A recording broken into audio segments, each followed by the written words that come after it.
So first of all, I just want to let you know that I'm doing so much better than my previous video. Probably the next day, I was feeling so much better. I do have a lot of resilience, so I don't want you to worry about me, but it has been a while since I have filmed a video, and there are some reasons for that.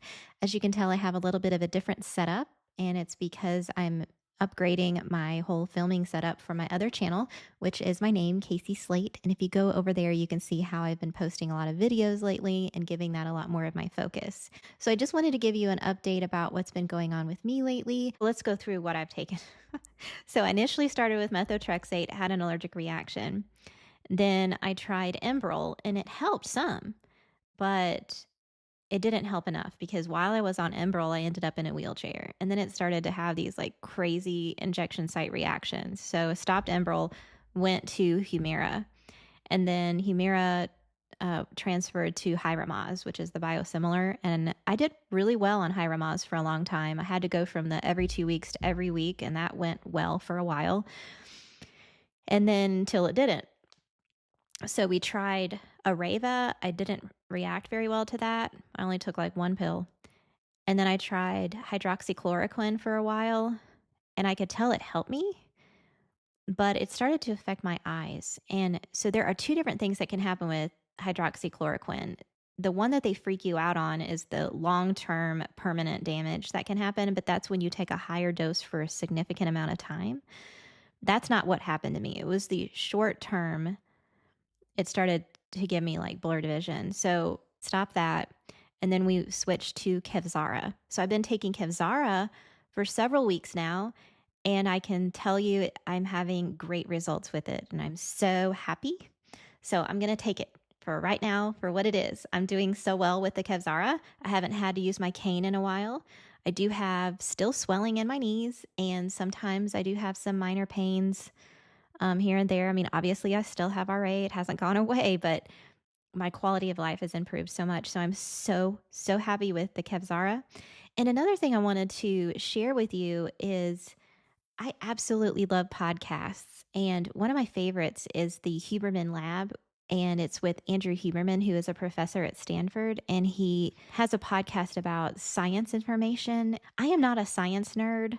What I love is languages because I teach Spanish and I also teach video editing. So that's kind of where my brain goes. But for whatever reason, I love always learning new things. And so his particular podcast, even though it's science, I just find it so fascinating.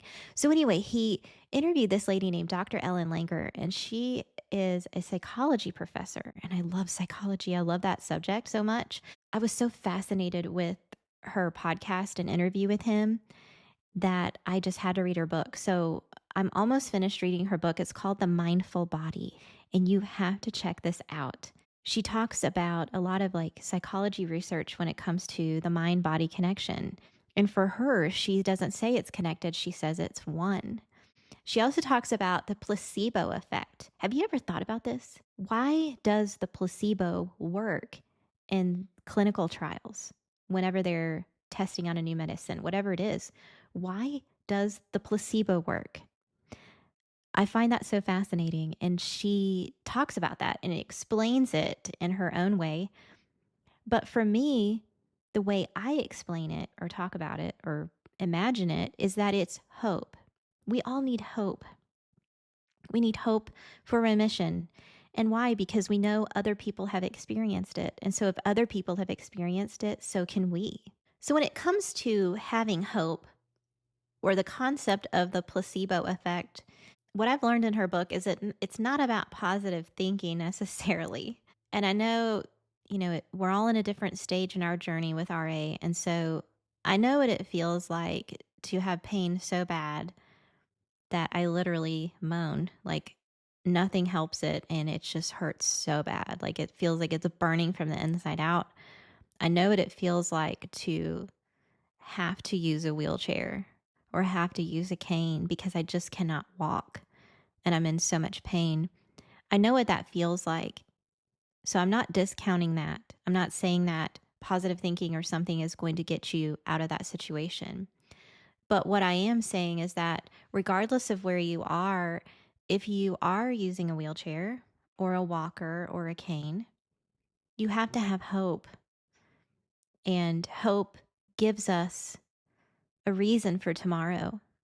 And that's at least what I've taken away from reading this book. And I don't know if she's actually used the word hope, but that's what I'm translating it as, is that the placebo effect to me means that people were given hope that this medicine is going to help you with XYZ.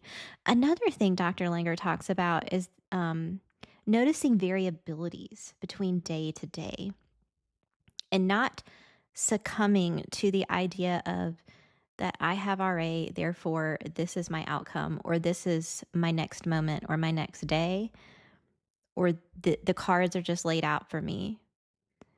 It's basically noticing variabilities day to day and doing what we can and just embrace the here and now. Notice variabilities is to say that maybe my pain in my knees is different now than it was this morning.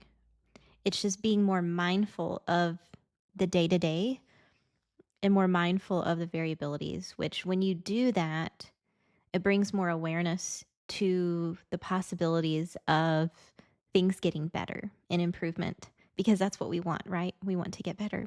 We want to live fulfilled lives and to be content with our surroundings. I know this is going to be a long video, but it's been a while since I've posted. And again, I'm just so thankful that you're here and that you like to listen to my story. And I know this story with my daughter is like really crazy. And let me know what you think about all of this. It's really crazy. According to what I have researched, is that because she has a genetic predisposition towards rheumatoid arthritis because of me, that her body, because of this virus, the virus may have triggered an autoimmune response. So I think right now we're at the borderline, because tomorrow is 12 weeks since her symptoms started. So we'll just see how that goes. But yeah, it's just crazy. You just never know what's going to happen next. So anyway, hope you all are doing well. Thank you again so much for tuning in. And let me know how you're doing in the comments below. And I'll see y'all soon. Bye.